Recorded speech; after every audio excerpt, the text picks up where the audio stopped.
lesung jumenglung sruing bali balan lesung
gara-gara ya ayo wancine goro-goro wah wis sembah nuwun iso sowan ana laladan dusun Tagung Cilik Kelurahan Karanganyar Kecamatan Taman Sari Kabupaten Boyolali Kecamatan Anyar Pemekaran terus ayo wah wis aku seneng anggere ngrungokke lagu iki lagu favorit weh ngono anggere aku krungu uler kambang kuwi jan favorit. Oh, basa kupinge. Lesung jumenglung uler kambang. Dudu. Sowan ning daleme Pak Kades ya. Panjenenganipun Bapak Maryono ngadani syukuran awit wis pinaringan bagas waras luar kang dadi nadare panjenengan sekeluarga. Alhamdulillah ora nyono orang legewo iso sowan laladan kene bayuh dalane menggak-menggok. Sak kanca tekan kene wis sore iki mau isih padang jinglang bareng-bareng do wedangan ning terminal Taman Sari. Ayo. Do ngombe wedang jahe. Iya. Do wedi karo corona. Ayo. Oh, ning awake dhewe iki ya ora perlu wedi banget, harus berhati-hati ngono wae. Heeh. Wong jenenge siji pati loro jodoh iki wis kabeh tinakdir dening pangeran. Endho kaya ngapa nek wis pinesti titi wancine kudu sowan ana ngarsane Gusti ya kudu anut. Wong awake dhewe iki carane mati ya ora ngerti. Iya, ayo manut karo pangeran. Anggere totalitas kabeh lillahi taala percaya karo Gusti Allah ki aman. Kowe kok iso urip carane urip ki ya kowe ora ngerti biyen sejarahe piye. Ana sing urip ki ya kuwi Gusti Allah. Ayo terus ayo. Sok mben upama caramu mati kuwi kowe ora roh terus mati dadi lemah kuwi caramu ya ora ngerti. Manut ae karo takdire pangeran karo tulise Hyang Widi. Ngono ayo. Ora entuk protes ora entuk. Sing tau protes ki Nabi Musa protes karo Nabi Adam. Piye kuwi? Nalika Nabi Musa wis kapundhut kuwi protes karo Nabi Adam, goleki no arwahe ngono. Adam, gara-gara kowe tumindak luput, kowe terus didunke ning alam donya duwe tedak turun anak bebranan klebu aku rekoso uripku. Ning kono wis disiksa Firaun isih dioyak-oyak. Lah Nabi Adam ya paring dawuh Musa, kowe kudune bersyukur. Upama aku ning swarga terus, ora medhun ning Arcapada, kuwi Gusti Allah ora bakal nurunke utusan-utusan, ora nurunke nabi-nabi kelebu kowe. Wong aku iki tumindak salah iki ya sadurunge iki wis dicatet karo pangeran. Dadi kabeh iki manut marang tulise Hyang Widi. Ora kena protes. Ya iya. Mbah kuwi penyakit apa wae. Angger titi wancine kalih sing rubeda ya insyaallah sakwise sasi Rejeb kok biar padang teterawangan. Ngono aja. Sasi Rejeb iki nalika Kanjeng Nabi Muhammad entuk dawuh perintah saka Gusti Allah supaya nindakke salat entuk wahyu. Dijumbuhke kelawan dunia pedalangan. Adat tupiya nek ana pagebluk mayangkara sakwise ana satriya nampa wahyu pagebluk mau banjur sirna. Ngono lho ayo. Yo ing sasi Rejeb kuwi Kanjeng Nabi Muhammad entuk wahyu perintah salat mate. Yo insyaallah sakwise sasi Rejeb iki kalis ing rubeda. Ngono ayo. Muga-muga ya terus ayo. Muga-muga ora ana sing batal terus wayangane ora ana. Alhamdulillah lancar kabeh. Syaratnya apa terus? Syaratnya angger yoga-yoga sing flu tak penging budal. Penggak. Awake kok panas, karantina. Tak karantina ning kampung baru sik. Oh.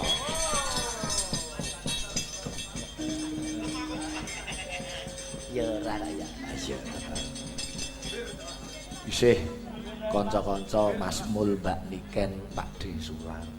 Kapan ya iso nglunggarke wektu iso dolan-dolan rene mubeng-mubeng numpak hartope Mas Mul. Nyurung kok kowe.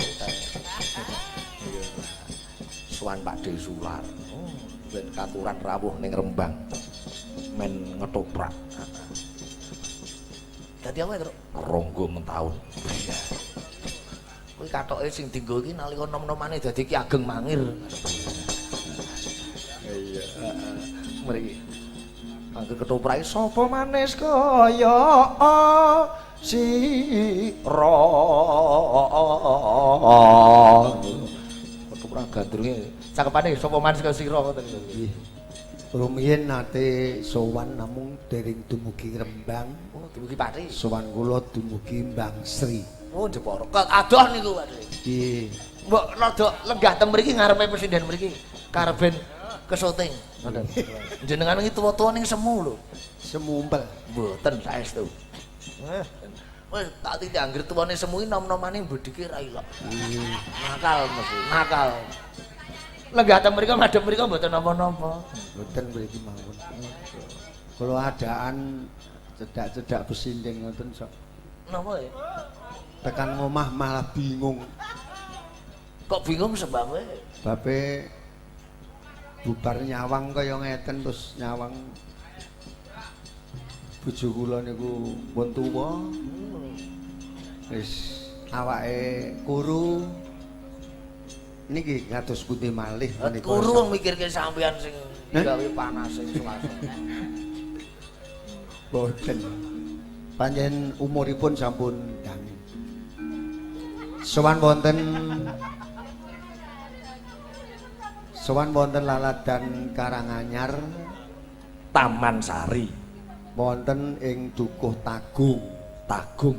Nggih, mriki napa wonten Tagung Gedhe, Tagung Cilik. Tagung Gedhe mapan wonten sisih wetan mriku. Menawi Tagung Cilik inggih mriki menika. Nggih, rumiyin dipun wastani Tagung Kemplik. Oh, Nggih. Sampeyan apal daerah kene piyai mriki dadi ya. Nggih, caket kaliyan mriki. Oh, nggih. Dados nderek Mangayu Bagya tasakuran dipun adani panjenenganipun Bapak Maryono sarjana ekonomi ingkang panjenenganipun rumiyin ngasta sekretaris desa Pak Carik Petruk nggih. Alhamdulillah sakmenika dados kepala desa. Nggih, lajeng Lir Gumanti sakmenika kepareng ngasta kepala desa. Nggih. Sekretaris desanipun Sampeyan nek teng omah sambene Mudin. Nen Mudin nek sampeyan. sampun kendel 3 tahun kula. Oh, pengalaman mendem jenazah sing paling unik napa? Napa jenengan talkin, jabang bayine si A, kowe aja geter, aja wedi, nek ditakoni malaikat santai wae, Bro. Tahu ngono mboten? Boten malah niku keluarga kula niku ngeten kula kandhani, oh kuwi kaya ngono kuwi iki batal upamane mangan daging asu kuwi iki hukume karam. Haram. Nah tekate warga kula niku enten sing ngengkel. Wong kuwi tak dokoki roiko kok. Dupene Roiko kaldu ayam. nggih nek diwenehi bumbu roiko ngoten niku ndupene mriku enten tulisane halal. Wong jenenge warga niku atine dewi-dewi iki kados pundi malih. Kados dalu menika tasakuran dipun tindakaken nyanipun Bapak Maryono sekalian. Nggih. Alhamdulillahirabbil alamin Mas Petruk ngaturi kerawuhan panjenengan saged kelampahan udar luar wonten dalu menika saestu ing Karanganyar manggih rahayu wilujeng niskala linangkung keluarga panjenenganipun Bapak Maryono SE. Amin. Wes. Kondongake Pak Desular ki wasis. Apik dungane. Coba kowe reng. Kok jaketan ngopo kuwi reng kowe reng? Iki garing wayang kulit masuk dulu. Ya no Mas Dodo. Iya. Kowe ngono anggere bar ndagel ngono kanyamu pirang persene sumbangke anak yatim ngono kuwi reng. Nggih, niku mesti mboten ming sak propirane. Kula niku malah sok glogok kabeh kula sukake anak yatim. Wah, lah bagus kena dienggo contoh. Nggih, Lomo. Ku saestu 100%. Ora umuk kowe. Ora umuk, ora sombong. Ki yakin disekseni sing bau reksa ana ing laladan Karanganyar kene. Jadi kabeh ngono ki aku nek nyambut gawe ngendi wae langsung tak kek anak yatim. Anak yatim ngendi? Bojoku ki pakne wis ora enek. Wong edan. Jenenge Gur ngono kowe. kuwi ya padha wae. Iki lah ya sepenting lak niate Kaya ibadah. aku. Piye nek Nyambut piye? gawe sing sepuro tak titipke masjid. Apik. Ning ora tak jupuk meneh, isen aku kaya wong-wong jukuk ngene. Aku isen ora tak Wah, apik Mbak Niken apik. Lah Apik iki. nggih tak keke ngono terus. Longgar kok cah lomo. Mau tenan. Kuwi saben bulan. Lho, Kok saben bulan kok rutin? mergane kula ndek utang masjid. Oh, wong edan. Coba nembang nggih Mbak Niken nggih. Sing miwiti sampean sih. Kula Nggih, badhe nembang napa nderek? napa nggih kula nek ditaringi ngeten iki senenge gur mangan. Apik lho iki presiden ditarik kon nembang malah senengane mangan. Niki enten sing unik dalu niki Dik Petruk Dik. Napa niku? Panjenenganipun Bapak Lurah menika tulodo tumraping piantun ingkang kagungan wawasan niku maju. Mugi kula. Upamane. Lah niki enten contone ndek pahargyan syukuran gedene kok ini wit klengkeng ora dikethok niki lak saking majenge penggalian. Oh, iki Niki nyontoni masyarakat. jangan Contoh piye? menebang pohon sembarangan. Nggih tegese nggih nyontoni wong nek iso disingkiri sok ki bakale manfaat lah ngopo dadak ditebang. Terus enten melih nika Apa? pendopo enten manuke jalak uret. Piye kuwi? Iki Bapak Mariono ki pancen keren ngono iki. Iya. Ning Pak Lurah ki perwira lho, Rek. Perwirane Lho, piye kan? Pager digempur semono semene. Kok kowe ora nangis nek kowe. Lho iya iki lah. Pager dipedhot Lah, iki. nggih kowe iki pager pringit ambri bro cah cilik-cilik muni-muni. Coba Mbak Niken nembang Mbak Niken. Ah, nggo miwiti sampean. Berarti sampean rumiyin iku ya adik kelas kula sing KI. Mbok menawi tebih. Ning kula wis rampung sampean lagi daftar. Kula sak adik kelase Mas Doyik. Oh, Mas aduh. Doyik kelas 3. Kula sarengane Bari. Wah, iki bari lagi ngendangi toprak. Pun mantuk ajeng nusul PHD. Ini sekolahipun Niken menika mboten saged nutup, mboten saged rampung, pramila nyuwun ngapunten sekolah temen le sekolah ning ora iso nggawa gelar. Wah, Sebabe ora nutup. Nah kula rungokke jare meteng sik. wah, ana kan. Ora kok. Ora Ora. Mbak Niken iki tak senengi piyaine blater. Blah breh. Kula nggih entene kados ngeten iki nek kon dadak feminim kula Jaim mboten saged nggih. iki. Kula nggih entene nggih ngeten iki. Apa anane? Lah ajeng kula etok-etok feminim mangke dipaido Mas Hartono. Woi. Biasa. Wah. Pun akrab kali Om Hartono menika. Niku ngono Mbah Kakung lho. Wah, Mbak Kakung. Weh. Nggih niki ugi wilujeng ambal warsa kagem Oh. Mas Hartono, Mbah Kakung. Umur yang ke-90 berapa? Kok tuwa men. Ya, Tuwek Mbak. men. Nggih, wilujeng ambal warsa Om. Nggih. Mugi-mugi panjang yuswa, sehat bagas waras sak keluarga khusus kanjeng Om Hartono. Nggih, kuat momong anak putu. Wah, wis mutu. Ngomong awake dhewe. Dipaidoni kan. Oh, iki melekne momong awake dhewe. Om Hartono momong wong liya pinter kok momong awake dhewe. Waduh ora iso. Terus malu. Coba Mbak Niken nembang Mbak Niken jumeneng mriki Mbak Niken. Arep undang bebas gubuk asmara kena podhang kuwi muning ya ora apa-apa. Arep wis ngempelok ngimpi nggih saged. Nggih, ngimpi mboten napa-napa. Nggih ngimpi. Kali apa? Sia-sia wong tuwa. Kados pundi Kacang Mas? Kakang Mas. Kakang Mas. Ngomong ketoprak Pak Desular niku Mbak Niken dapukane sing pantes napa niku? Kumolorno. Oh, Mas Tasya. Dapane napa? Niken upamane ngetoprak ngoten. Dek wingi niku didapuk lakone niku lak cariyos betak Roro Kembang Sore. Roro Kembang. Dapukanipun Roro Kembang Sore. Dan rol kok pelakune kaya jalak uren. Lah witekno lho kon demes-demes yo la iso.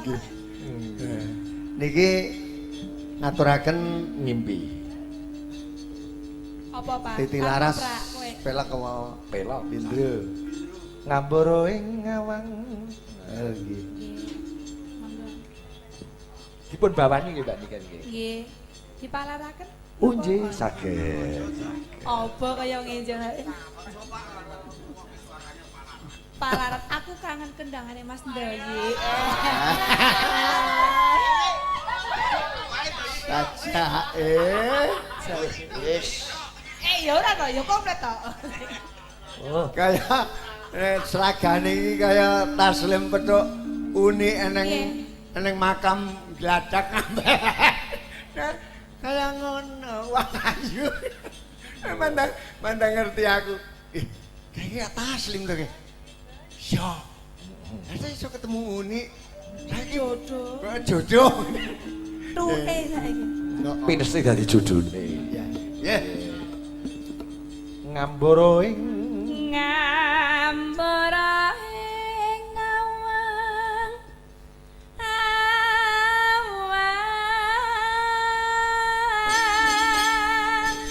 palaran nggih. Oh mboten dipalarke karo. Seni sarjana seni ngerti palaran apa ora iki. Mbok kaya gek kongkon aku kae. Yen ngomong piye kan? Ngomong piye? Lek kakak piye kan? Iki kok sembe lak huru-hara niku. Merapatan niku lho, ngen hik niku ngalor sithik, dalan niku lho. Rasa. Nah, Ora sah. Pala. Ora sah. Oh, Ya. Timbang buka rahasia.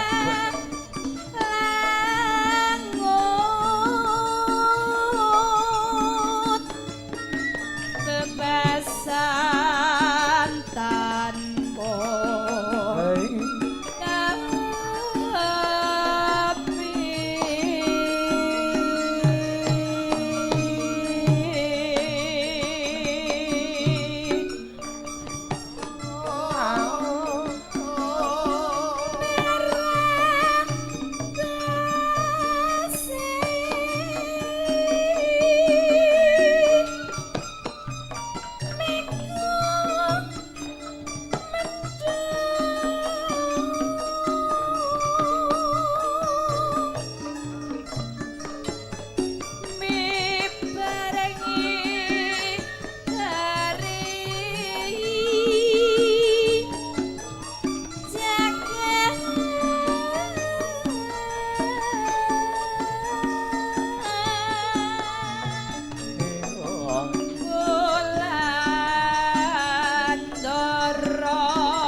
Langgam ngimpi buka saking beduk, rebabe kibot siap. Yo.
Jam Sari dangdut ya, Jam.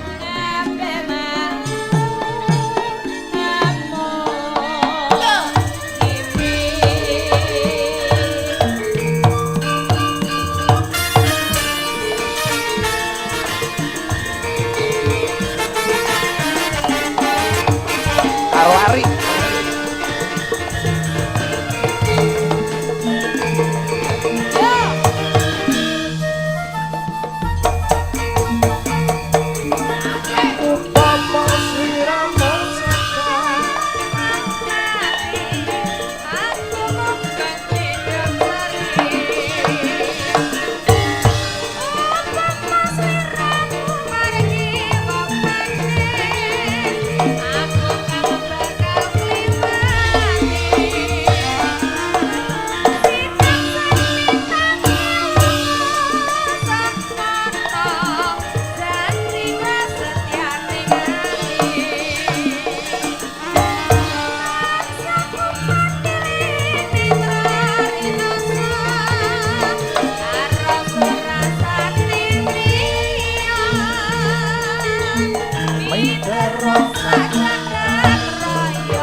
Ngapunten wonten kirangipun Mas Petra. Wala mboten. Nggih, sedaya wau manut dhateng kadiwasanipun piyambak-piyambak Mas Petro. Nggih kados ngaten iki suwantene nduk niken. Sae. Kula niku gerak mboten merga le kula nyanyi. Ya sebabe apa? Mergane omah kula lak cerak gunung. Kula iki ngabani truk-truk pasir liwat ngoten niku lho. Alamate pundi Mbak Niken sampeyan? Jenengan kula mandeg ten Taman Sari to? Heeh. Kula ndure ngoten. Lah, kula niku biasane nggih ten Taman Sari niku, ayo kiri-kiri ngono. Sok ganjel-ganjel ke ban barang. Nggih sembahun menika ingkang manto live streaming tasih kathah. Nggih. Pak Kades Wolu Tengah Laladan Kabupaten Tuban Jawa Timur memantau. Nggih. Sunginjing Pak Sigit menika kanca-kanca CFC ing Tuban. Wah yo saking Sali Rembang Mas Jomblo ST komplit. Ayo sembahun. Wilujeng dalu Pak Sigit Grogol Jakarta Barat tasih monitor. Oh, nggih. Mas Agung lah. Komplit. Mugi menika Pak Lurah ngersak kelakon mboten Pak Lurah. Ki Mbak Nia saking Taiwan, CFC Taiwan. Mas Duwer Jakarta. Oh iya. Salam kangge rencang-rencang cakraning Redi. Wah. Niki kula rencang-rencang monitor saking Griya Ambarawa. Oh, pulang kampung lah saya. Pak Duwer sing ngejing. Nggih. Mas setia dengan Sigit Channel, Mas Daryanto Bagi Kaliori, Mas Nur Hadi Tambak Romo Pati, nggih, memantau sembahun.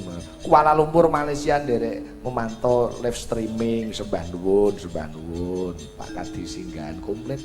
Coba mesti den kula loro sing saka Ponorogo Mbak Rani karo Mbak Rani. Mbak Utari. Kan Mbak Utari.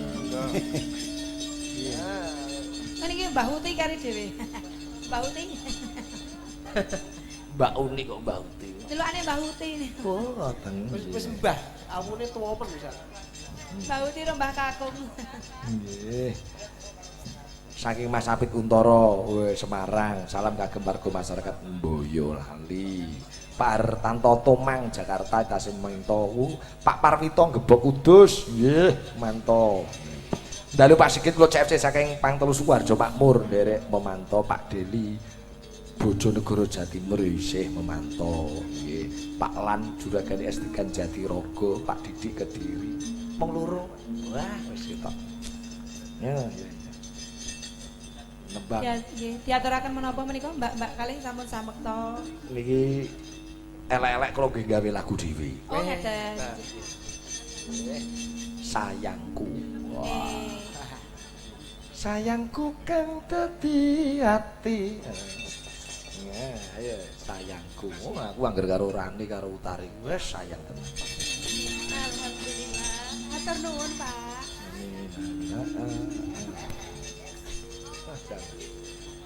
Kok sedanten jenengan sayang lho, Pak. Lho, aku ki piye to?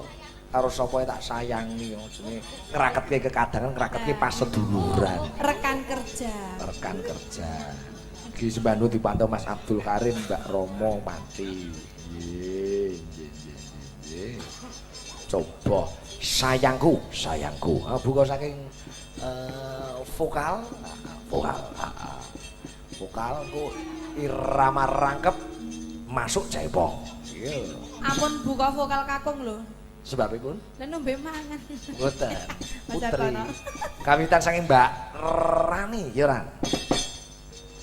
Sayangku kang dadi ati iki datang bisa lali Lali saya kelingan lamun kelingan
Ganti jatah gilirane Mbak Yosi karo Mbak Suli bareng.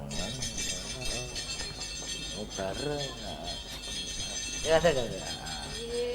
Wih. Minangkani pamundutan sore mau sing durung. Iya, tatu ya ora apa-apa. Ah iya. Liyane ya sing sigrak Mbak Yosi karo Mbak Suli. Iki nyapa ya ini nyusuki ngopo? Pengkhianat negara. Iya, Mas Bari Wisanto, iya. Ora apa-apa. Iki kekuataning Pepadi Boyolali iki nek sing ngendangi ora bari wis ora. Diumuk-umukke dhewe, nek sing ngendangi mboten kula mboten do marem, Pak.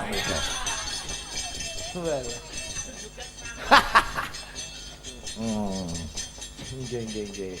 Selamat pagi Mbak Yosi, Mbak. Pagi. Selamat pagi. Wah, mriki nggone seniman seniwati elok-elok Boyolali.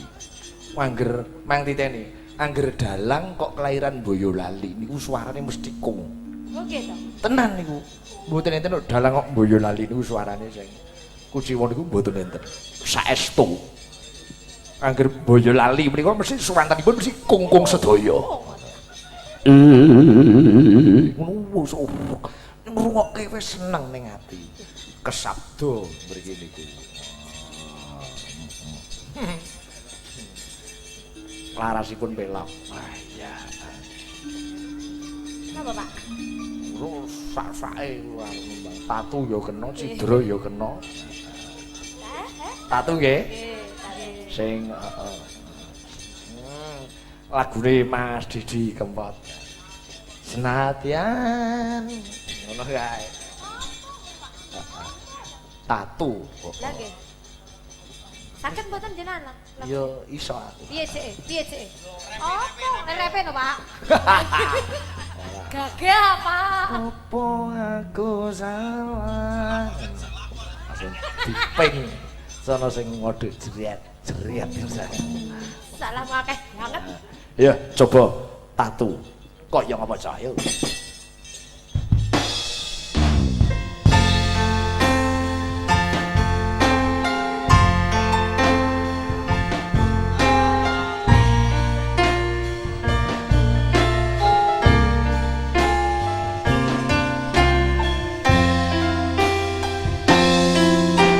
Senadyan kowe ilang ra bisa tak salah nanging ning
Yosi wah. Nah, elok nang menika Mbak Yosi menika nggih melu. Kowe melu apa Padi Boyolali lho.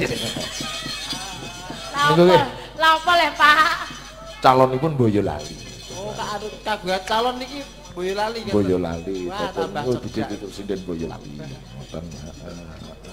Nek sida aja. Nggih, sembah nuwun Mbak Niken, Pak D Sular, Mas Widodo. Lepat nyuwun pangapunten. Nggih, semanten ugi kula Mbak Sular, Pak Dodo. Nggih kula utaminipun lepat kadang kang keladuk Keladuk ing ngatur kula. pangapunten saestu. Jika kapan-kapan tukang wonten Rembang. Insyaallah. Kirang langkungipun derek sowan kula nyuwun pangapunten. Lan ugi matur ngersanipun Bapak Maryono, Bapak Lurah Nggih. kekirangan lan kalepatan kula nyuwun pangapunten.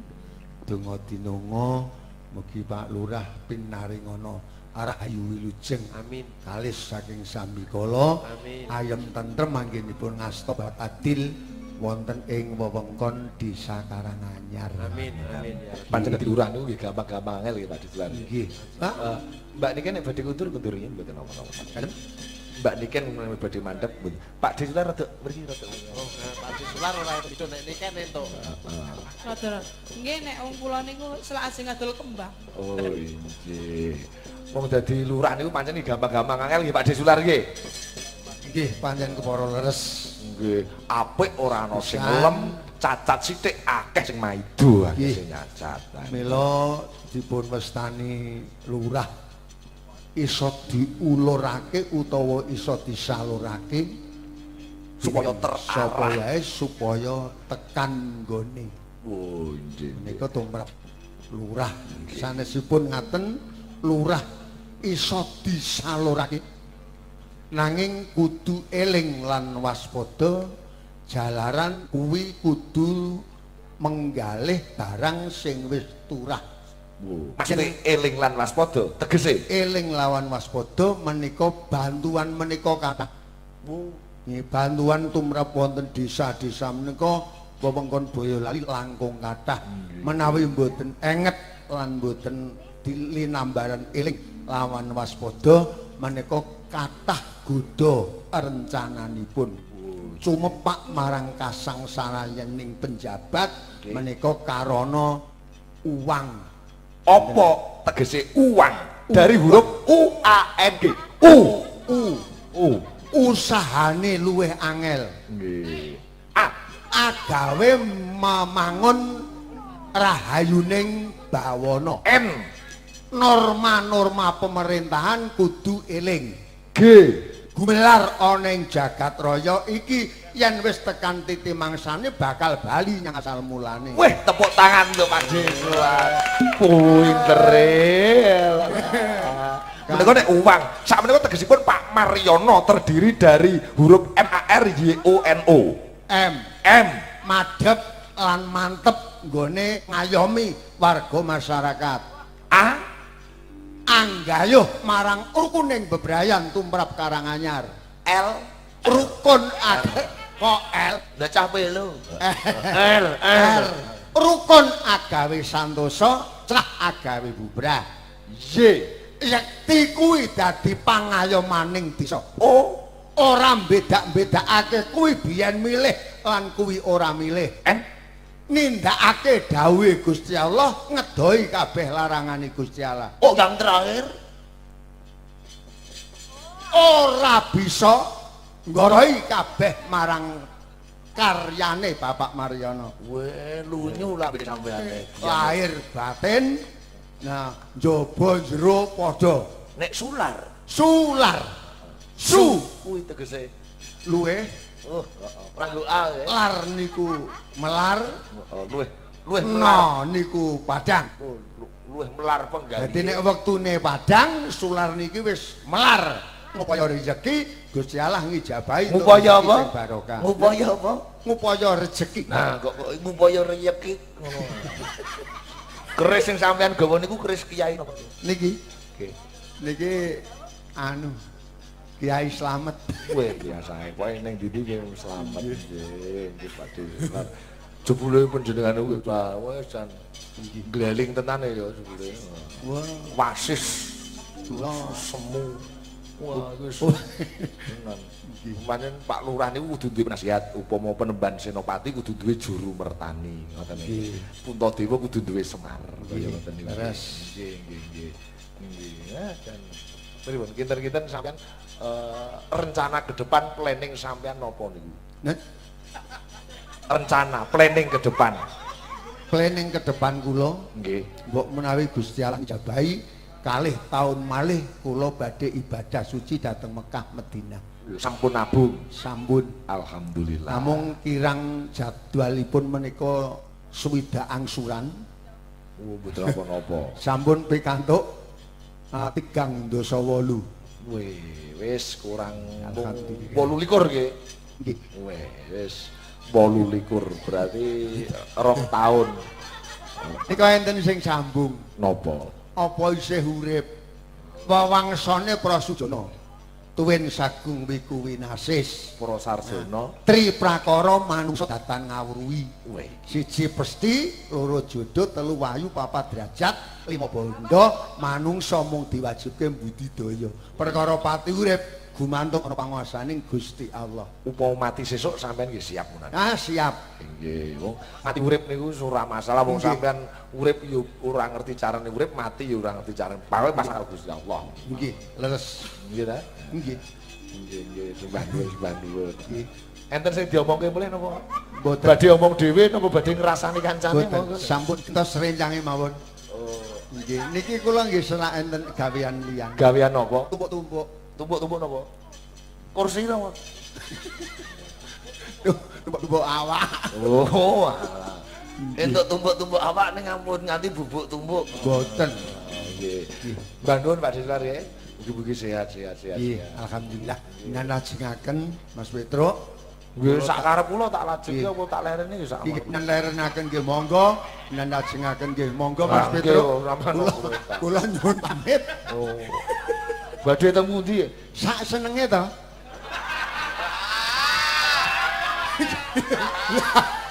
Ajeng teng pripun? Jane ket sore mung wong loro tok gayeng lho iki man. Hah? Wong loro mung awake dhewe tok gayeng lho ket sore kene ya. Awak dhewe lah terus pisah-pisah ngoten. Male awak karo sirah. Ngono. Nggih. Nggih. Janipun Sadipun. benjang dipun sambet menawi pinanggih. Sambet niku sing kaya kesurupan niku to. Nika jenenge cawet. Kae kesambet. Nika jenenge seporet. Oh, kae kaos. Nek? Sport iki kaos. Kolor niku kaos niku. Ah iya. Seporet. Makasih. Lah nek sing enten iki niku jenenge ngawet. Oh, lambene ngawet. Ngawet. Oh, Lambene. Lambene mbul. nggih, ngati-ati. Nen? Nggih mpun, kesel le omongan mengke diselehke. Nek kesel le urip ambekane diselehke. Urip niku santai mawon wong pati urip niku ibarate kaya apa niku mendung terus udan banyune niku terus menguap mengalir perputaran ngoten. Diselehke mike. Lho kok dicandak berarti sing pengen urip. Rencana. Wow. Nggih. Sembah nuwun. Nggih. Melih apa melih jarene. Heeh. Hah? Sampean iki Oh, kentekan kata-kata. Nggonku dagelan terakhir gur muni, "Ah, ngono sesuk iki lara kok." pun Nggih, lah nggih ampun ampun. pun sak kersanipun monggo. Nggih. Nah, kula nggih sak senenge. Nggih. Tapi arep pamit ngoyo-oyo lemang suli. Sak senengku kula, aku lho ya sak senengku. Oh, Pun Rokoke kretek napa filter sampean Pak Dik? nen? Rokoke kretek napa filter? Napa-napa purun. Wah, ya nggih. Nggih. Jarum super. Apa arti dari jarum super? Oh. Gumik. Jebule kulite ngluntung tenan ya Pak. Niki malah latihan gemi. Tak kira kok kaduane di make up dilorek-lerek kanggo Boten, ireng-ireng. niki pancen kula nggih celengan. Kanca-kanca niku nek nganggo pupur sepisan rampung. Nek sampean Nah ini nek kula nggo 6 dina isih enten riki niku. bekas. Mboten kula ilangi niki nglumpuk enten gen lintingan-lintingan niki. Jarum super. Jarum super. D. Demi. J. Janda. A. Aku. R. Rela. U. Untuk. M. Mati. Wah. Wah, cocok banget. Demi janda, aku rela untuk mati. Taslim. Taslim. Nggih sembantu Ade. Ya iya. Gojekan sawetara.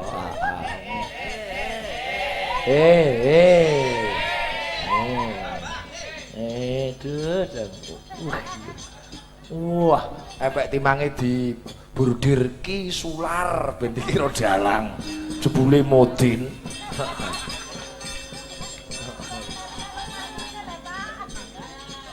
Seneng lho gojekan. Wong Pakde, wong jenenge wong mati urip niku mati urung mesti sing tuwa niku mati saka mangsa nom-nom niku akeh sing mati sik gitu. Santai mawon Pakde. Ya ayo. Ning rata-rata ya sing tuwa sik ya terus. Wah iya no. Awake dhewe iki ngombyongi Ndara Janaka. Heeh, kledang-kledang karo Ndara Pari keset kae.